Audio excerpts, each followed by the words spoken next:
ಎಲ್ಲರಿಗೂ ನಮಸ್ಕಾರ. ಅತ್ತೆ ಮನೆ ರುಚಿಗೆ ಸ್ವಾಗತ.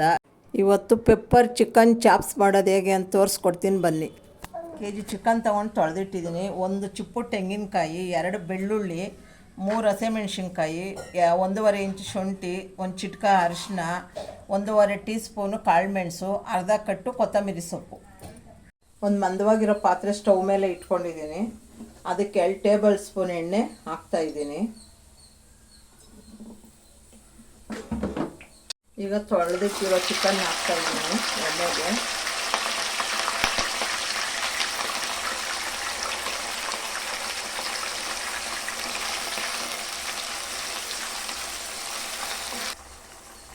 ರುಚಿಗೆ ಬೇಕಾದಷ್ಟು ಉಪ್ಪು ಹಾಕ್ತಾಯಿದ್ದೀನಿ. ನಾನು ಅರ್ಧ ಟೀ ಸ್ಪೂನ್ ಹಾಕಿದ್ದೀನಿ. 15 ನಿಮಿಷ ಎಣ್ಣೆಯಲ್ಲೇ ಫ್ರೈ ಮಾಡ್ಕೊಳ್ಳಿ ಸಿಮ್ಮಲ್ಲಿ ಇಟ್ಕೊಂಡು.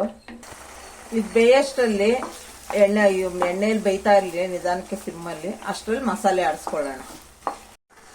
ಒಂದು ಮಿಕ್ಸಿ ಜಾರ್ ತಗೊಂಡು ತೆಂಗಿನಕಾಯಿ ಹಾಕ್ಕೋತಾ ಇದ್ದೀನಿ.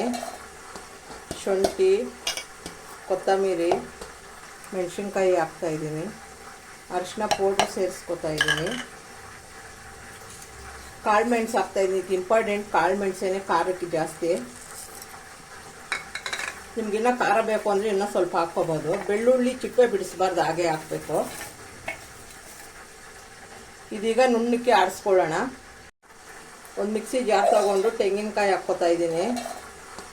ಶುಂಠಿ, ಕೊತ್ತಂಬರಿ, ಮೆಣಸಿನ್ಕಾಯಿ ಹಾಕ್ತಾಯಿದ್ದೀನಿ. ಅರಿಶಿನ ಪೌಡ್ರ್ ಸೇರಿಸ್ಕೊತಾ ಇದ್ದೀನಿ. ಕಾಳುಮೆಣಸು ಹಾಕ್ತಾಯಿದ್ದೀನಿ. ಇದು ಇಂಪಾರ್ಟೆಂಟ್. ಕಾಳುಮೆಣಸೇನೆ ಖಾರಕ್ಕೆ ಜಾಸ್ತಿ.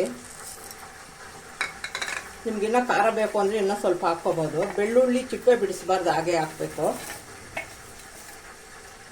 ಇದೀಗ ನುಣ್ಣಕ್ಕೆ ಆಡಿಸ್ಕೊಳ್ಳೋಣ. ಈಗ ಇದಾಗಿದೆ ಮಸಾಲೆ ನುಣ್ಣಕ್ಕೆ. ಈಗ ಹಾಕೋಣ. 15 ನಿಮಿಷದಿಂದ ಸಿಮ್ಮಲ್ಲಿ ಇಟ್ಕೊಂಡು ಬೇಯಿಸಿದ್ದೀನಿ. ಈಗ ಬೆಂದಿದೆ. ಈಗ ಮಸಾಲೆ ಹಾಕ್ತಾಯಿದ್ದೀನಿ.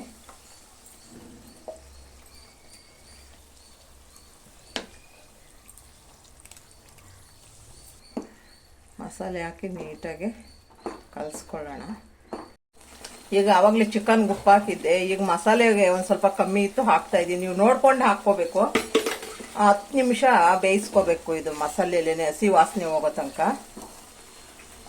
ಖಾರ ಏನಾನ ಕಮ್ಮಿ ಆಗಿದ್ರೆ ಒಂಚೂರು ಕಾಳುಮೆಣಸಿನ ಪೌಡ್ರ್ ಹಾಕ್ಕೊಳ್ಳಿ. ಮುಚ್ಚಿಬಿಟ್ಟು ಸಿಮ್ಮಲ್ಲಿ 10 ನಿಮಿಷ ಬೇಯಿಸ್ಕೊಳ್ಳೋಣ. ಇವಾಗ ಇದು ಆಗಿದೆ. ನಾವು 10 ನಿಮಿಷ ಬೇಯಿಸಿದಿರಿ. ನಿಮ್ಗಿನ್ನ ಸಾಫ್ಟ್ ಆಗಿ ಬೇಕು ಅಂದ್ರೆ, ಯಾರಾದ್ರೂ ಏಜ್ ಆದವರೆಲ್ಲ ಇದ್ರೆ ಸಾಫ್ಟ್ ಆಗಿ ಬೇಕು ಅಂದ್ರೆ ಇನ್ನ ಒಂದು 5 ನಿಮಿಷ ಬೇಯಿಸ್ಕೊಳ್ಳಿ, ಒಂಚೂರು ನೀರು ಹಾಕೊಂಡು. ಆಗಿದೆ ಅಲ್ವಾ, ಸರ್ವ್ ಮಾಡ್ಕೊಳ್ಳೋಣ. ನಮ್ಮ ರೆಸಿಪಿ ನಿಮ್ಗೆ ಇಷ್ಟ ಆದರೆ ಲೈಕ್ ಮಾಡಿ, ಶೇರ್ ಮಾಡಿ, ನಮ್ಮ ಚಾನಲ್ಗೆ ಸಬ್ಸ್ಕ್ರೈಬ್ ಆಗಿ.